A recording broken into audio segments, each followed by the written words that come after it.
Un, deux, un, deux. Alors, bonjour à tous. Bienvenue à ce dimanche 5 septembre 2021. Alors, si vous n'avez pas encore écouté ce temps de louange que nous avons eu ensemble ce matin, dirigé par mon épouse Sylvie, je vous invite à le faire pour vraiment goûter et entrer dans la présence de Dieu. Il y a une chose que j'avais oublié de mentionner durant l'information concernant l'agenda de l'Église, c'est que dimanche prochain, moi et mon épouse Sylvie, nous serons à l'église de Saint-Malachie et Pasteur Corneille sera ici avec nous, ici avec vous pour partager la parole de Dieu dimanche prochain, dimanche le 12 septembre. Et c'est Myriam, c'est Myriam qui va apporter la louange ici pour l'église dimanche prochain, alors que moi et Sylvie, mon épouse, serons tous deux à Saint-Malachie pour rencontrer l'église là-bas. Ce matin, je vous invite à tourner dans la parole de Dieu, dans Matthieu, chapitre 15. Nous allons lire ensemble pour commencer les versets 21 à 28. Matthieu, chapitre 15, versets 21 à 28. J'ai oublié ma Bible sur mon siège chez lui, s'il te plaît, si tu veux me l'apporter. Merci.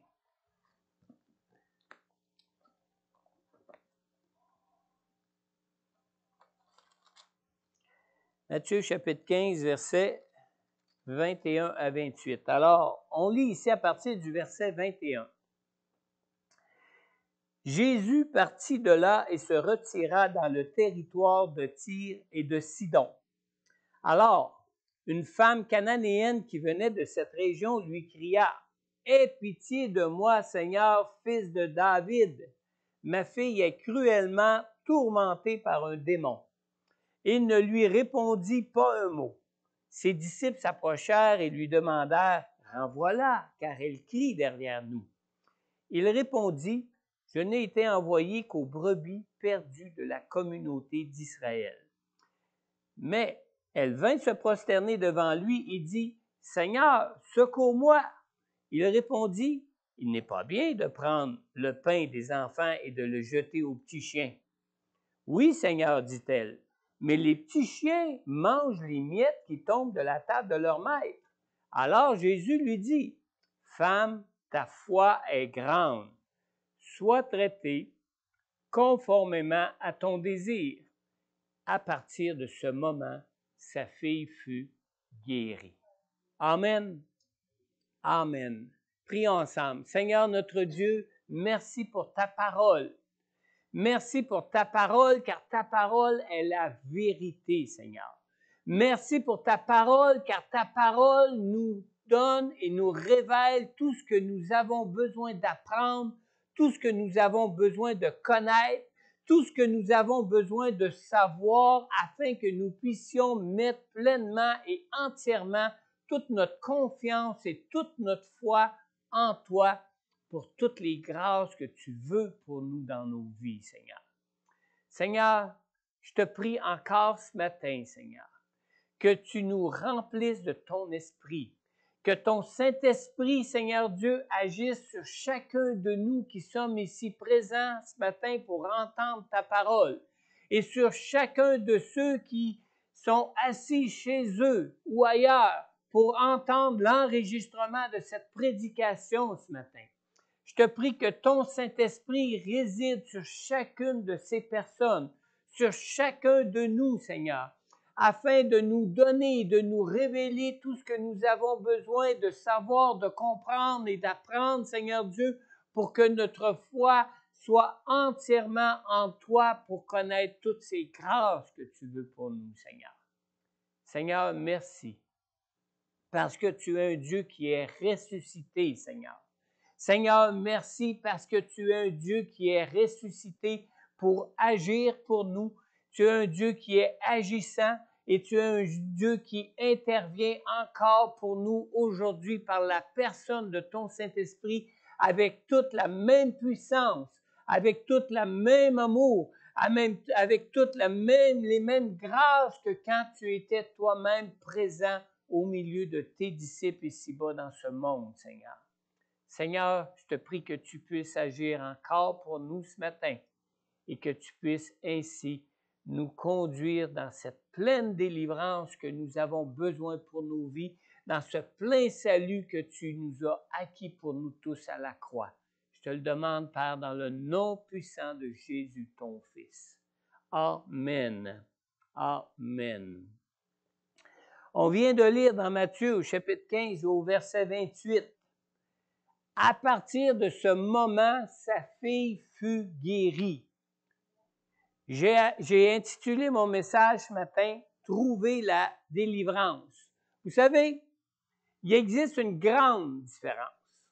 Pas une petite différence de rien, là, mais il existe vraiment une grande différence entre l'abstinence d'un côté et la délivrance d'un autre côté.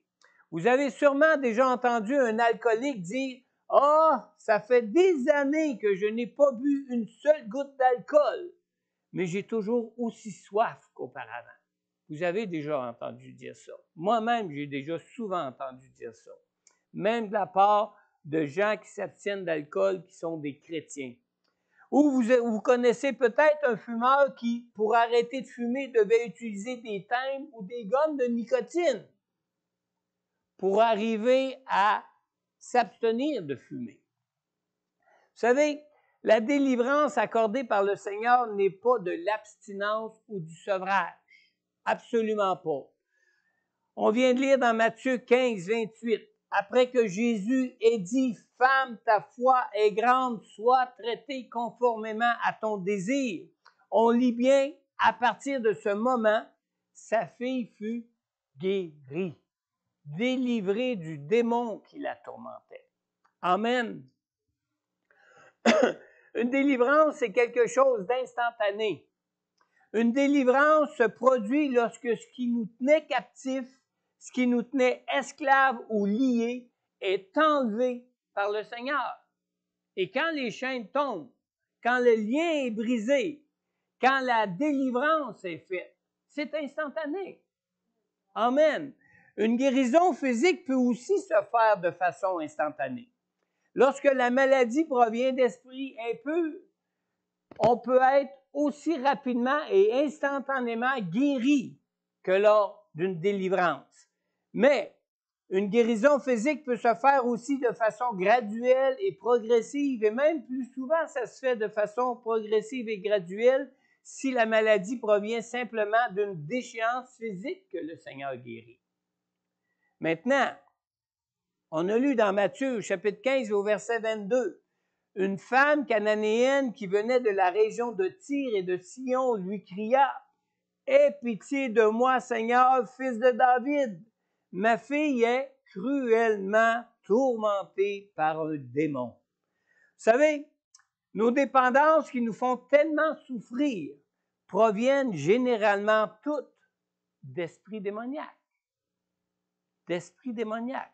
Que ce soit l'alcoolisme, que ce soit le tabagisme, que ce soit la pornographie, que ce soit des réactions compulsives, que ce soit l'anorexie ou la boulimie, que ce soit les phobies ou toute autre dépendance, je crois que nous pouvons en être délivrés instantanément par le Seigneur, comme c'était le cas pour cette jeune fille. Si vous désirez réellement être délivré d'une dépendance quelconque dans votre vie, le Seigneur Jésus peut instantanément faire tomber les chaînes de votre dépendance, comme il a fait tomber les murs de Jéricho. Amen. Amen. Jésus détient maintenant toute autorité sur eux, sur tous les démons, et il détient même le pouvoir absolu de les condamner maintenant, à l'instant même, et à jamais. Amen. Jésus a vaincu les esprits de ténèbres à la croix. Ils n'ont plus aucun autre choix que de lui obéir sans discuter, sans discussion possible, sans négociation possible, comme on voit avant sa crucifixion dans le Nouveau Testament. Vous savez, dans certaines occasions, les démons ont dit à Jésus, « Permets-nous d'aller, de nous réfugier dans ces ports. » Et Jésus l'a permis. Mais depuis qu'ils ont été vaincus à la croix, ils doivent obéir sans discuter, sans négocier, sans aucune discussion, à l'ordre que Jésus lui donne. Amen. Nos dépendances sont toujours liées, vous savez, à certaines faiblesses de notre nature de pécheur. Lorsque nous nous livrons à ces faiblesses qui sont liées à notre nature de pécheur, nous ouvrons la porte de nos cœurs à la domination d'esprits démoniaques qui créent ces dépendances dans nos vies. Dans Matthieu, chapitre 15, au verset 28, Jésus a dit à cette femme cananéenne qui avait une grande foi, « Sois traitée conformément à ton désir. » Amen.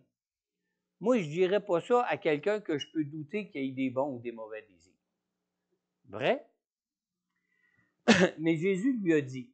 Et la parole de Dieu ne nous dit pas ici quel était le désir du cœur de cette femme. Mais moi, je pense savoir quel était ce désir qui animait le cœur de cette femme qui était particulièrement une cananéenne. Ce n'était pas une enfant de Dieu, une femme du peuple de Dieu. C'était une cananéenne de parmi les nations pécheresses. Je crois que le désir du cœur de cette femme n'était pas simplement de se nourrir des miettes qui pouvaient tomber de la table du Seigneur pour profiter des grâces que le Seigneur pouvait lui accorder. Non, absolument pas. Le désir que moi je crois, le désir du cœur de cette femme était sûrement de voir sa propre nature à elle, sa propre nature de petit chien, être changée et être transformée pour être libre des démons cruels qui peuvent tourmenter nos vies. Il faut bien comprendre ici que, de par son origine, cette femme cananéenne n'était pas de ceux du peuple de Dieu qui attendaient le Messie envoyé par Dieu pour leur délivrance. Dans Matthieu, chapitre 15, verset 24, Jésus dit, « Je n'ai été envoyé qu'aux brebis perdues de la communauté d'Israël. » On sait qu'aujourd'hui, Jésus est envoyé de partout dans le monde, vers toutes les nations, et il est envoyé et il se rend vers toutes les nations à travers nous qui avons cet appel d'aller partout dans le monde, partager la bonne nouvelle du salut en Jésus. Mais tant que Jésus n'avait pas été mort, crucifié à la croix, il était là simplement pour être envoyé auprès de ceux de son peuple. Alors, cette femme, particulièrement, cette femme était de la région de Tyr et de Sidon. Ce n'est pas un hasard que Dieu donne ces précisions ici dans la parole que cette femme était de la région de Tyr et de Sidon. Cette précision qui nous est donnée ici nous indique que cette femme venait d'une nation, une nation qui était aussi pécheresse et sous la condamnation de Dieu que pouvait l'être Sodome et Gomorrhe. Pourtant, Jésus a bien dit à cette femme, « Qu'il en soit fait selon ton désir, ta foi est grande. » Jésus a lui-même fait ce lien entre les habitants de la région de Tyr et de Sidon et ceux de Sodome et de Gomorrhe. Vous pourrez voir même cette référence dans Matthieu, chapitre 11, versets 21 à 23, mais je ne m'arrête pas à ceci ce matin parce que ce n'est pas dans le sujet de la prédication comme tel. Maintenant, pour que cette femme se rende auprès de Jésus pour implorer sa grâce pour une délivrance, cette femme devait sans aucun doute désirer être de ceux du peuple de Dieu plutôt que d'être de ceux d'entre les nations qui demeurent sous la puissance des démons. Amen. Cette femme se qualifie elle-même de petit chien. Ça prend du courage pour avouer sa nature. Cette femme se qualifie elle-même de pécheresse. Et tous savent qu'un chien ne pourra jamais, de par sa nature, se comporter autrement de ce qu'un chien peut se comporter. C'est sa nature. Amen. Dans Proverbe 26, 11, compare l'homme stupide ou le pécheur à la nature d'un chien. Quand on lit « Comme un chien retourne à ce qu'il a vomi », l'homme stupide reproduit sa folie. Cette femme est assurément consciente de sa nature de pécheresse pour se qualifier elle-même de petit chien. Mais cette femme pécheresse de nature est aussi consciente d'une chose lorsqu'elle appelle Jésus Seigneur, fils de David, comme on l'a lu au verset 22. Et lorsqu'elle dit aussi, et qu'elle le compare Jésus même à un maître, comme on le lit au verset 27. Alors, cette femme reconnaît que Jésus est le Messie de la descendance de David, le Messie qui était promis de Dieu et qui venait apporter la délivrance. Et cette femme reconnaît ainsi son besoin d'être délivrée, son besoin d'être sauvée, son besoin du Messie pour sa vie, pour son besoin de transformation, pour avoir un cœur, un nouveau cœur avec des désirs pour se tourner vers Dieu et pour se détourner de sa propre nature de pécheresse. Amen. Vous savez, trouver la délivrance exige avant tout un changement de cœur. Un changement de cœur résulte toujours de notre qualité de foi. Comme on l'a lu au verset 28, alors Jésus lui dit, « Femme, ta foi est grande, sois traitée conformément à ton désir. » À partir de ce moment, sa fille fut guérie. Maintenant, différemment de beaucoup d'autres grâces de Dieu, la délivrance exige une foi particulière. Comme Jésus le dit, ça prend une grande foi. Alors, la foi de cette femme cananéenne a été qualifiée par Jésus comme étant une grande foi. Et cette parole de Jésus m'a amené à me poser cette question. C'est quoi une grande foi? Hein? Vous la posez-vous quand on lit ça? Quand Jésus lui dit, « Ta femme est grande, sois délivrée, selon ton désir. » Qu'est-ce qu'une grande foi? Et surtout, qu'est-ce que ça signifie d'avoir une grande foi comme celle que cette femme avait? Alors, vous savez, il y a différentes sortes de foi en Dieu. Et suivez-moi bien là-dessus. On peut avoir la foi pour croire que Dieu existe jusqu'à avoir une sorte de foi en Dieu pour être sauvé ou encore seulement pour être protégé, secouru ou même encore pour être guéri ou délivré. C'est toutes des différentes sortes de foi qui peuvent nous permettre d'accéder à toutes ces grâces de Dieu pour nous, pour nos vies. Maintenant, le simple fait de croire que Dieu existe ne dispose pas nécessairement nos cœurs à rechercher les grâces de Dieu, les grâces que Dieu veut pour nous dans nos vies. Dans Jacques, au chapitre 2, au verset 19, on lit ici, écoutez bien, c'est la parole de Dieu qui nous parle ici. Tu crois qu'il y a un seul Dieu? Tu fais bien. Mais qu'est-ce que la parole de Dieu précise? Les démons aussi le croient. Et ils tremblent.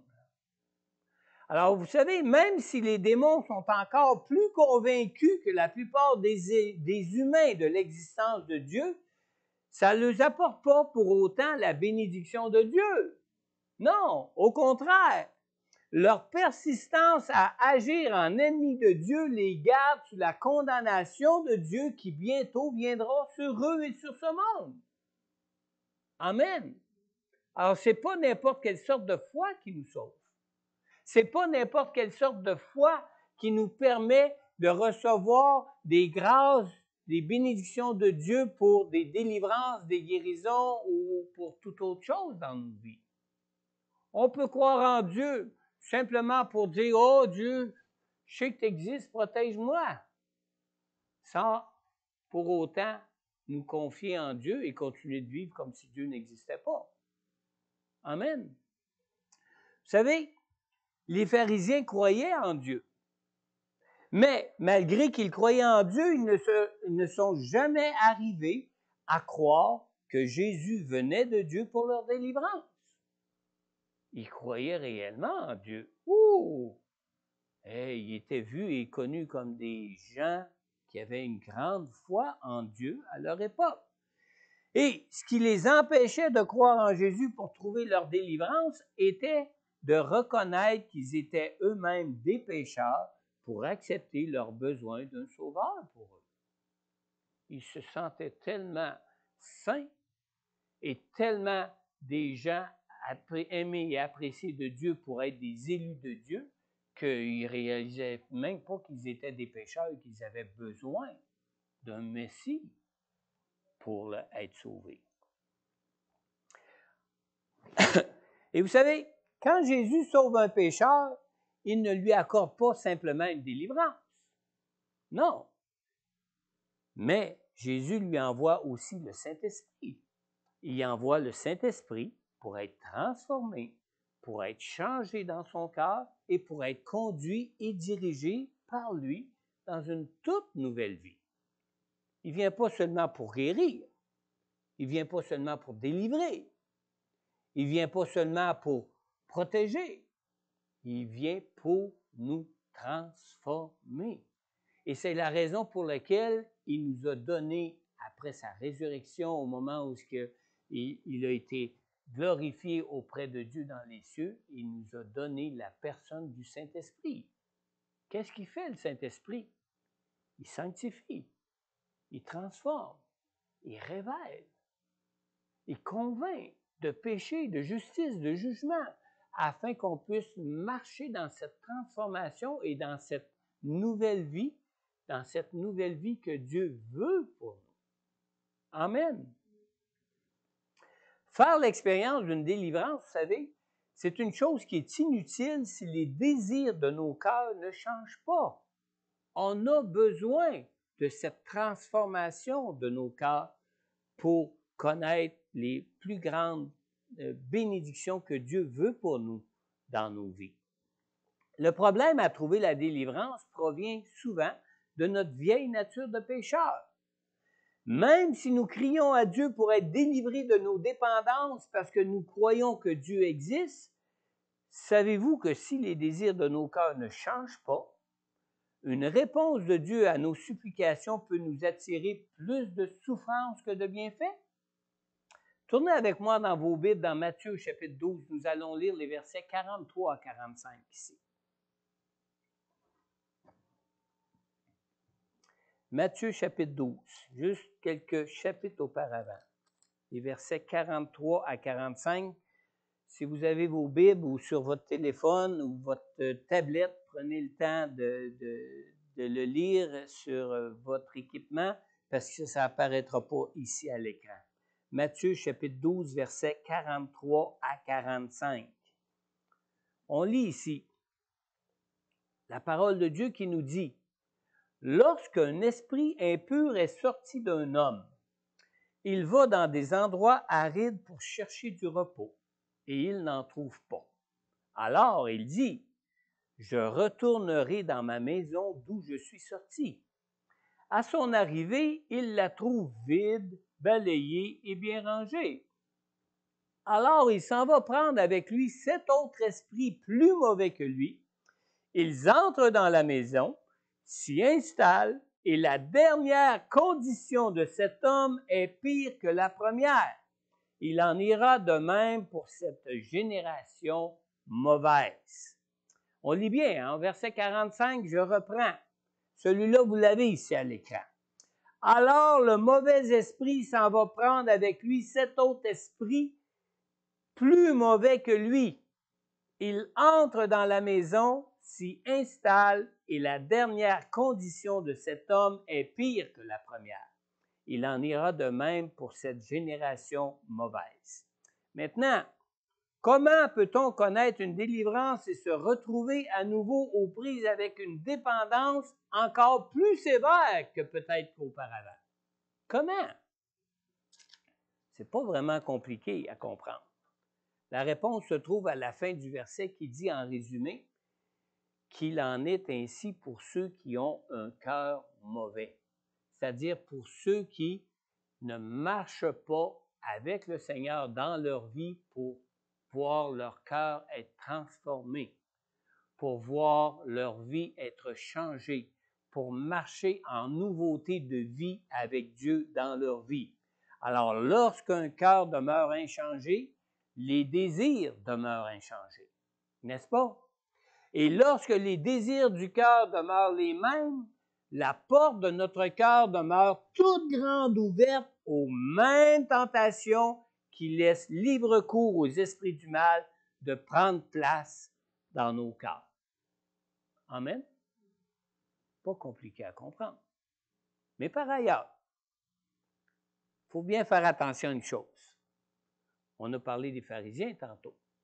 Vous savez, l'abstinence n'a pas jamais de changement de cœur. Jamais. Les pharisiens prônaient l'abstinence. Hein? Il y avait toutes sortes de règles. Fais ci, fais ça, fais pas ci, fais pas ça. Ils prônaient l'abstinence. Et les pharisiens ne sont jamais arrivés à porter leur désir vers Dieu pour croire en Jésus pour leur délivrance. Hein? Bizarre, hein? Pourquoi? Parce que pratiquer l'abstinence pour faire face à nos dépendances peut détruire notre foi en Dieu plutôt que d'aider à grandir dans notre foi, plutôt qu'à être fortifié dans notre foi en Dieu. L'abstinence, elle, met l'accent sur nos capacités à résister à nos faiblesses plutôt que de nous encourager à placer notre foi en Jésus pour vaincre ces faiblesses-là, pour en être délivrés. Amen. Dans Matthieu, tournez avec moi, dans Matthieu chapitre 15, on va lire ensemble les versets 1 à 3. Vous ne les aurez pas non plus à l'écran. Versets 1 à 3 pour débuter. Matthieu chapitre 15, qui est dans le même chapitre, je vous rappellerai que l'histoire de cette femme cananéenne. On lit ici à partir du verset 1 dans Matthieu chapitre 15. Alors, des pharisiens et des spécialistes de la loi vinrent de Jérusalem trouver Jésus et dirent: « Pourquoi tes disciples transgressent-ils la tradition des anciens? En effet, ils ne se lavent pas les mains quand ils prennent leur repas. » Jésus leur répondit: « Et vous, pourquoi transgressez-vous le commandement de Dieu au profit de votre tradition ou au profit de leur pratique de foi ou de leur religion qui était une sorte d'abstinence de toutes sortes de choses? » Maintenant, on va lire au verset 7 à 11, toujours dans le même chapitre. On se rapproche encore plus de l'histoire de cette femme cananéenne. Dans les versets 7 à 11, on lit ici à partir du verset 7. Jésus dit aux pharisiens: « Hypocrites, Ésaïe a bien prophétisé sur vous quand il dit: « Ce peuple prétend s'approcher de moi et m'honore des lèvres, mais son cœur est éloigné de moi. C'est faussement qu'il m'honore et donne des enseignements qui sont des commandements humains. » Jésus appela la foule à lui et dit: « Écoutez-moi et comprenez bien.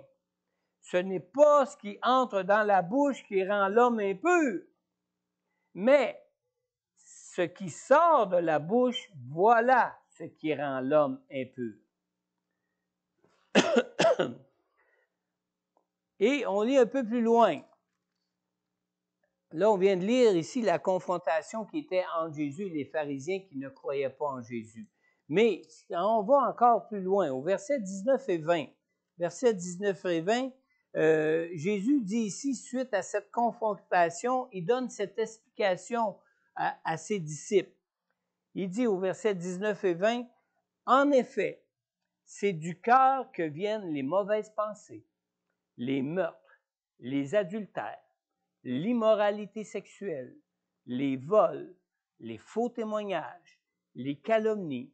Voilà ce qui rend l'homme impur. Mais manger sans se laver les mains, cela ne rend pas l'homme impur. » Alors, ne pas se laver les mains ne peut pas nous faire attraper, ne pas se laver les mains, ne pas se laver les mains peut nous faire attraper le virus de la COVID. Vrai? Oui, je pense qu'on est tous d'accord là-dessus. Puis je donne raison à Dr Arruda là-dessus. Là. C'est bon de se laver les mains souvent, parce que sinon on pourrait attraper la COVID. Mais lorsqu'on parle d'être esclave d'une dépendance, suivez-moi bien là-dessus, on ne parle pas de virus ici. Ce n'est pas de virus qu'on parle. On ne parle pas de biologie ni de sciences physiques ici. Là. Lorsqu'on parle d'une dépendance, on parle d'une réalité spirituelle. On parle de démons et de conditions de cœur. D'ailleurs, un peu comme pour la COVID, hein? On se soucie de nos démons, on ne se soucie pas de nos démons tant et aussi longtemps qu'ils ne nous empoisonnent pas la vie. Hein? Quand est-ce qu'on a commencé à mettre des mesures contre la COVID? Jusqu'à qu'on a commencé à avoir du trouble avec ça. Hein? Avant ça, on vivait comme si ça n'existait même pas. Mais ça existe. Et les démons existent. Et la réalité spirituelle est bien là et constamment là dans nos vies, qui est toujours en rapport avec notre condition de cœur, qui est toujours en rapport dans une réalité spirituelle dans laquelle Dieu est toujours prêt à intervenir pour nous. Amen. Vous savez, dans la revue qui s'intitule Actualité UQAM, UQAM pour Université du Québec à Montréal, dans la revue numérique du 8 novembre 2020, la journaliste Marie-Claude Bourdon, dans un article qu'elle a publié dans Actualité UQAM qui s'intitule « La pornographie sur tous ses angles ». Puis la pornographie, là, je prends ça au hasard, ça pourrait être toutes sortes de dépendances. Là. Mais c'était plus facile de trouver de quoi soutenir ce que j'avance ici. Dans cet article qui s'intitule « La pornographie sous tous ses angles », elle dit, en parlant de la pornographie sur le net, qui est diffusée sur le net, elle dit que depuis l'avènement du numérique, il suffit juste d'un clic pour accéder à une offre complète de pornographie. À partir de la pornographie qu'on appelle du très soft jusqu'au plus hard. Et il y en a pour tous les goûts. C'est vrai, hein? Même qu'on sait que depuis que le numérique est à la portée à peu près de tous, hein, on a cherché des moyens d'interdire aux enfants d'aller sur n'importe quel site ou faire n'importe quoi. Pourquoi?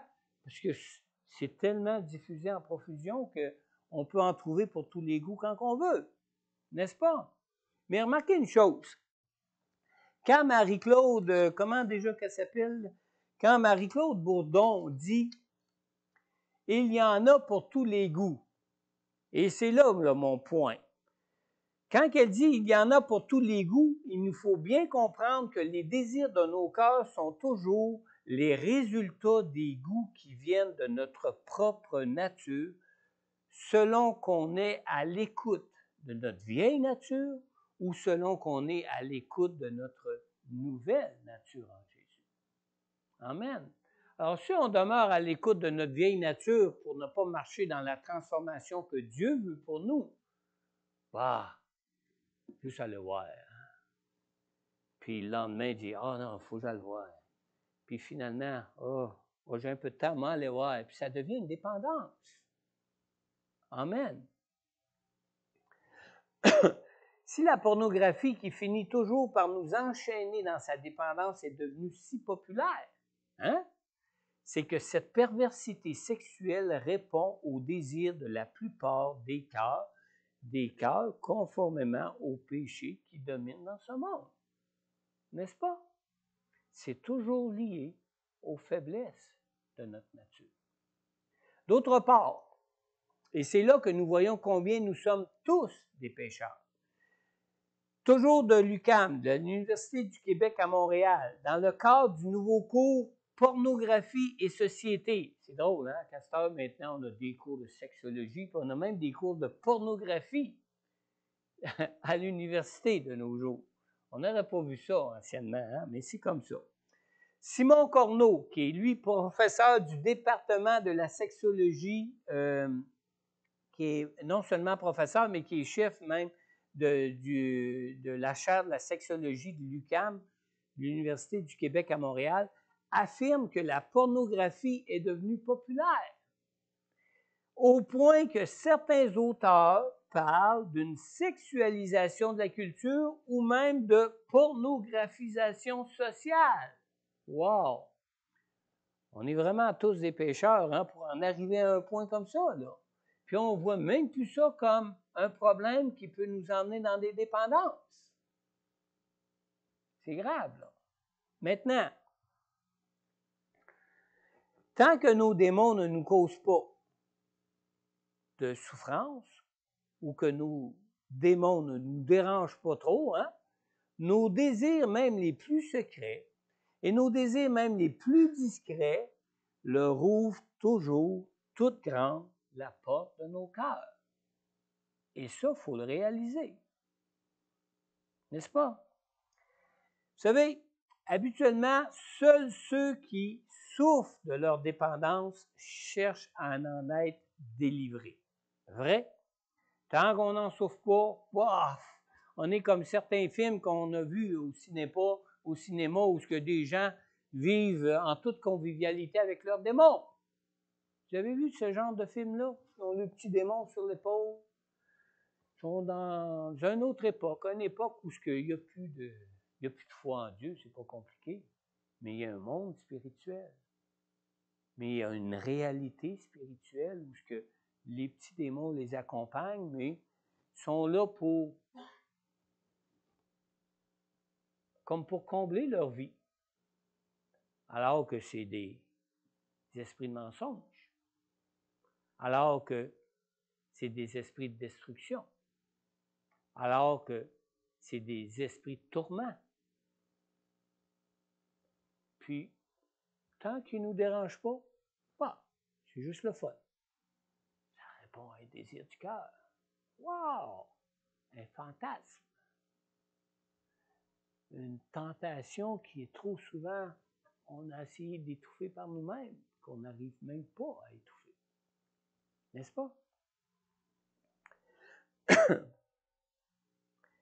Quelle que soit notre dépendance, tant que notre dépendance ne devient pas une cause de souffrance ou de tourment dans nos vies, on la considère comme un désir, on la considère même comme une aspiration normale à satisfaire dans nos vies, comme si ça faisait partie de la vie. Ça ne fait pas partie de la vie. Ça fait partie de la domination du péché qui est entré dans le monde. Et ça, il faut bien s'en rendre compte, et ça, il faut bien le reconnaître et l'accepter pour croire qu'on a besoin d'un sauveur à ce niveau-là. Amen. Même que, pour certains, assouvir leurs mauvais désirs l'emporte même sur les souffrances que leur dépendance peut leur causer. Il y en a qui en souffrent déjà, mais c'est plus fort qu'eux, il faut qu'ils reviennent à leur dépendance. C'est là qu'on voit que c'est vraiment une dépendance. C'est là qu'on voit que c'est vraiment une prison. C'est là qu'on voit qu'on est vraiment enchaîné. C'est là qu'on voit qu'on est vraiment lié avec le mal dans nos vies. Je vais inviter Sylvie à s'approcher pour la louange maintenant. Vous savez, nous avons lu dans la parole de Dieu, en Matthieu 15, 22, tantôt, une femme cananéenne cria à Jésus, « Aie pitié de moi, Seigneur, fils de David. Ma fille est cruellement tourmentée par un démon. » Et dans Matthieu 15, 28, on a lu, Jésus lui dit, « Femme, ta foi est grande. Sois traitée conformément à ton désir. » À partir de ce moment, sa fille fut guérie. Alors, toi ce matin, es-tu aux prises avec une dépendance dans ta vie? C'est peut-être pas de la pornographie, c'est peut-être pas de l'alcoolisme, mais c'est peut-être n'importe quoi d'autre. Ça peut être même une dépendance au mensonge, à mentir.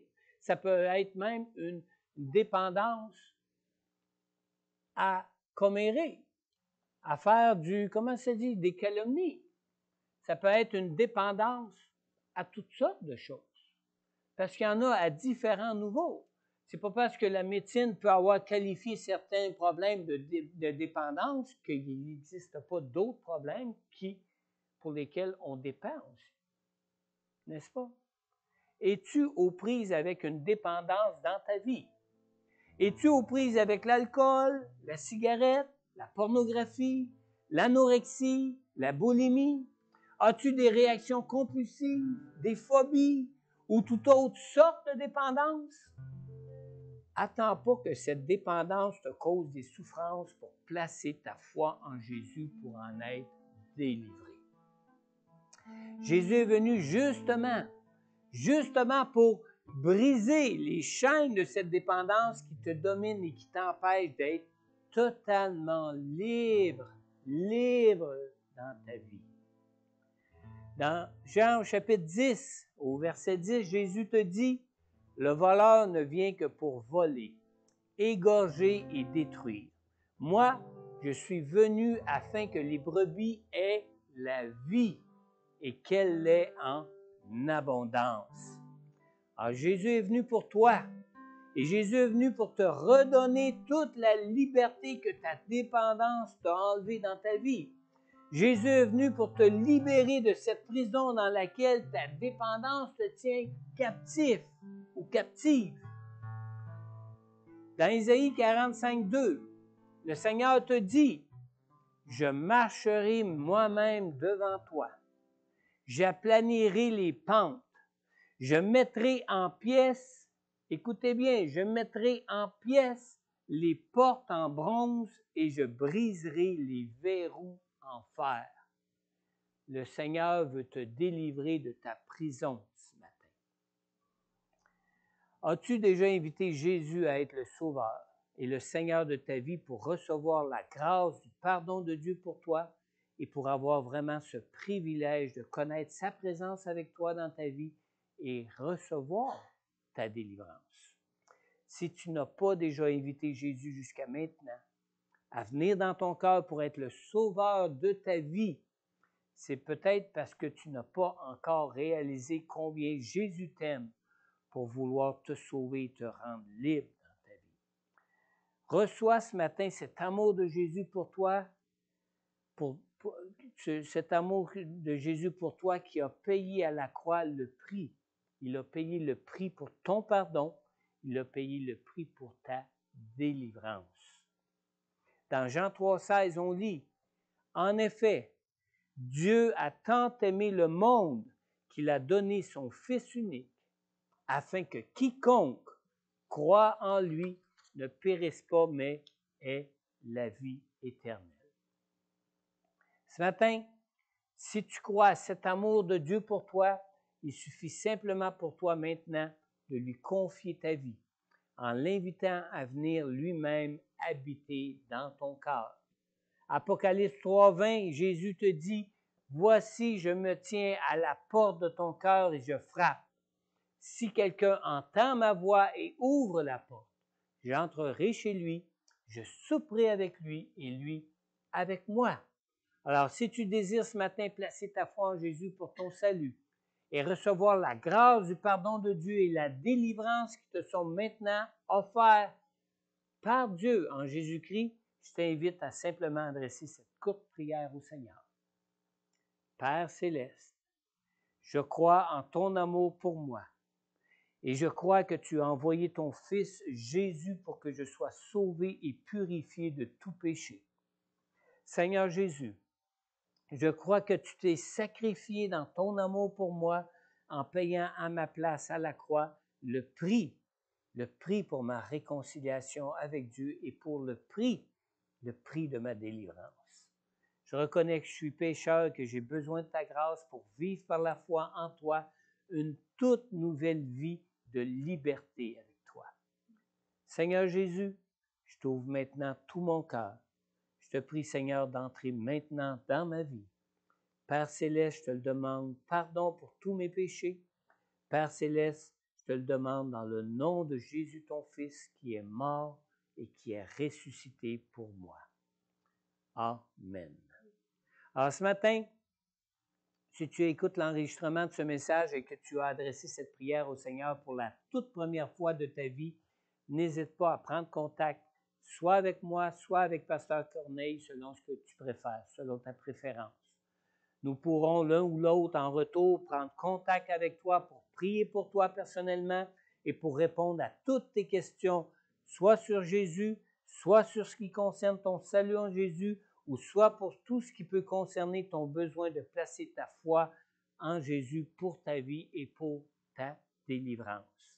Aussi, si tu es de ceux ou de celles qui ont déjà, avant aujourd'hui, auparavant fait cette prière dans ta vie, mais que tu demeures toujours aux prises avec une dépendance dans ta vie, Nous allons prendre la Sainte Seine ensemble pour nous rappeler l'amour de Jésus pour nous sauver et pour nous délivrer. Et tout de suite après, tu pourras t'avancer pour que je puisse prier pour toi et pour ta délivrance en Jésus. Et pour ceux qui écoutent cet enregistrement, prenez-vous une boisson, un morceau de pain pour prendre la Sainte Seine avec nous. Et si tu as besoin de prière pour une dépendance quelconque dans ta vie, n'hésite pas à prendre contact avec moi ou avec Pasteur Corneille pour que l'on puisse prier pour toi. Amen. Je vais vous inviter maintenant à tourner dans vos Bibles dans 1 Corinthiens chapitre 11 et versets 23 à 32 pour la Sainte Seine ce matin. Parce que nous allons ensemble nous rappeler la grandeur de l'amour de Jésus pour avoir donné sa vie pour nous, pour notre salut et pour notre délivrance. On lit ici, dans 1 Corinthiens chapitre 11, à partir du verset 23. En effet, j'ai reçu du Seigneur ce que je vous ai transmis. Le Seigneur Jésus, la nuit où il a été arrêté, a pris du pain. Après avoir remercié Dieu, il l'a rompu et a dit, « Prenez, mangez. Ceci est mon corps qui est rompu pour vous. Faites ceci en souvenir de moi. » De même, après le repas, il a pris la coupe et a dit, « Cette coupe est la nouvelle alliance en mon sang. Faites ceci en souvenir de moi toutes les fois que vous en boirez. En effet, toutes les fois que vous mangez ce pain et que vous buvez cette coupe, vous annoncez la mort du Seigneur jusqu'à ce qu'il vienne. C'est pourquoi celui qui mange ce pain ou boit la coupe du Seigneur indignement sera coupable envers le corps et le sang du Seigneur. Que chacun donc s'examine lui-même, et qu'ainsi il mange du pain et boive de la coupe. Car celui qui mange et boit indignement, sans discerner le corps du Seigneur, mange et boit un jugement contre lui-même. C'est pour cela qu'il y a parmi vous beaucoup d'infirmes et de malades et que plusieurs sont morts. Si nous nous examinions nous-mêmes, nous ne serions pas jugés. Mais quand nous sommes jugés, c'est le Seigneur qui nous corrige afin que nous ne soyons pas condamnés avec le monde. Sylvie va nous conduire dans un chant de louange, d'adoration pour Dieu face au sacrifice de la croix de Jésus. Sacrifice de la croix qui représente la grandeur de l'amour de Dieu pour nous, qui lui-même est venu mourir à la croix pour porter à la croix pour nous à notre place les souffrances et toute la condamnation pour nos péchés. Et pour vaincre à la croix les esprits de ténèbres, les puissances démoniaques et tout ce qui concerne les réalités spirituelles impures de ce monde, pour les vaincre à la croix, pour que nous en soyons délivrés, complètement délivrés. Alors, je vous invite à examiner vos cœurs, examiner votre marche avec le Seigneur Jésus, examinez votre foi en Jésus comme le Messie qui est venu pour toi, qui est venu pour ton pardon, qui est venu pour ta délivrance. Durant que Sylvie va nous conduire, je vais vous distribuer les symboles et tout de suite après, nous relirons une partie de ce passage que nous avons lu sur la Sainte Seine et nous pourrons prendre les symboles ensemble en souvenir de cet amour de Jésus pour nous. On peut se lever ensemble.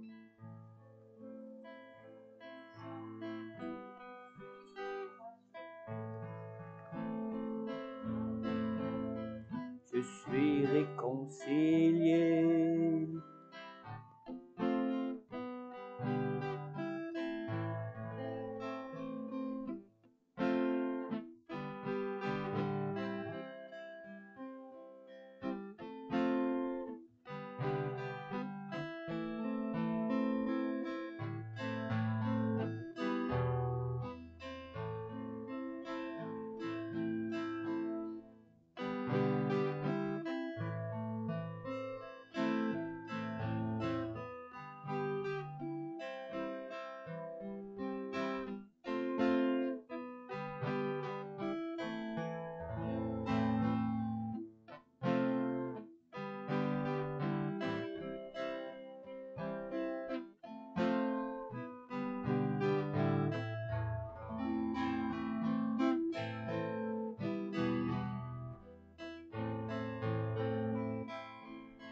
le Seigneur Jésus, la nuit où il a été arrêté, a pris du pain.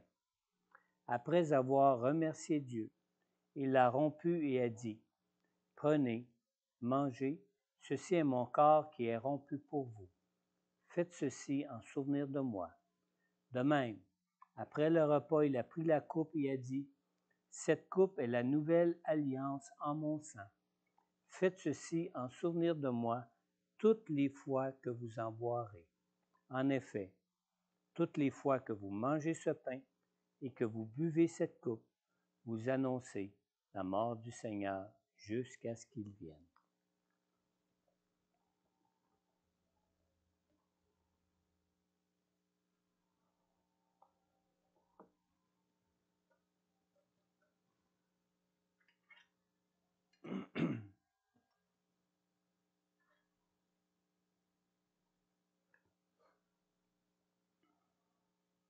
J'aimerais inviter mon épouse pour remercier le Seigneur, adresser à Dieu une prière d'action de grâce pour le Seigneur Jésus, pour son sacrifice à la croix pour nous et pour sa grâce de nous accorder un plein pardon et une pleine délivrance pour nos vies. Tu peux y aller ici. Seigneur, on est vraiment reconnaissant, Seigneur Dieu, pour donner ton sang versé ici pour ce qui est Merci, Seigneur, pour nous avoir sauvés, avoir donné ta vie, Seigneur. Merci pour personne d'autre de faire ça, Seigneur. Toi, tu as donné, de prendre grâce pour merci, ton sang, ton corps, continue d'agir encore. Merci pour ta vie.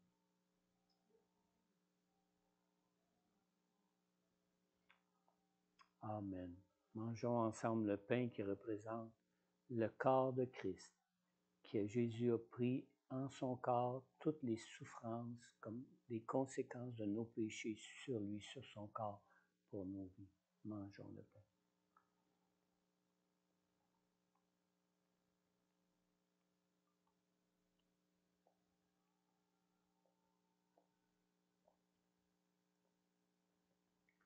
Et buvons cette coupe qui représente la vie parfaite de Jésus.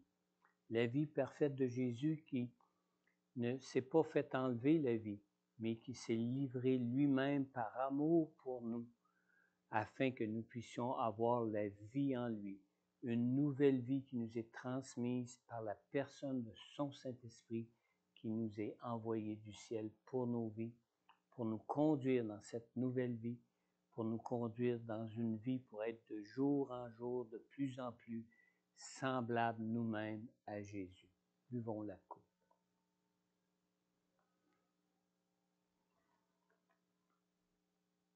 Amen.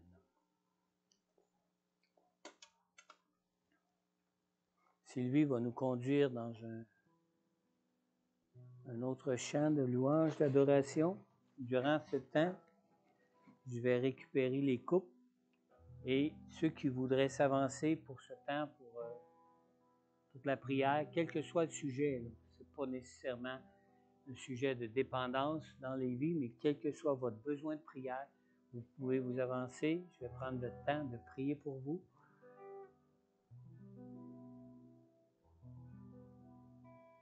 Oui. Simplement vous avancer. Si les X sont occupés, demeurez à votre place jusqu'à temps qu'un X se libère. Il y a ici en avant 3 X pour qu'on puisse garder notre distanciation. Mais juste avant, pour ceux qui sont en ligne, on va terminer cette rencontre dans la prière. Père éternel, on te remercie de toutes tes grâces, Père. Seigneur Dieu Tout-Puissant, on te remercie, Seigneur Dieu, de la grandeur de ton amour pour nous. Et surtout, on te remercie, Seigneur, que tu sois venu pour nous, pour des vases d'argile comme nous sommes, Seigneur Dieu. Dans ta grâce, Seigneur Dieu, malgré ta grandeur, ta dignité, ta toute-puissance, ta divinité, Seigneur Dieu, ta sainteté, Dieu Tout-Puissant. Tu viens toi-même habiter en nous par ton Saint-Esprit. Je te prie, Seigneur Dieu, qu'on puisse apprendre à être attentif à toi. Je te prie, Seigneur Dieu, qu'on puisse apprendre, Seigneur Dieu, à marcher en pleine unité avec toi par ton Saint-Esprit en nous. Rends-nous sensibles, attentifs à toi. Rends-nous sensibles, attentifs à ton esprit pour marcher dans toutes les voies, dans toute ta volonté, ton plan de vie pour chacun de nous, car nous savons que ton plan de vie, comme toi-même tu l'es, Seigneur Dieu, est un plan de vie parfait pour nos vies, Seigneur. On te remercie de la grandeur de ton cœur pour nous et on te remercie de ce que tu daignes venir habiter dans des vases d'argile tels que nous sommes. Fais et agis de manière à ce que la perle que tu vois en nous puisse un jour et rapidement rayonner pour servir à ta gloire, Seigneur. Dans le nom puissant de Jésus, Père. Amen.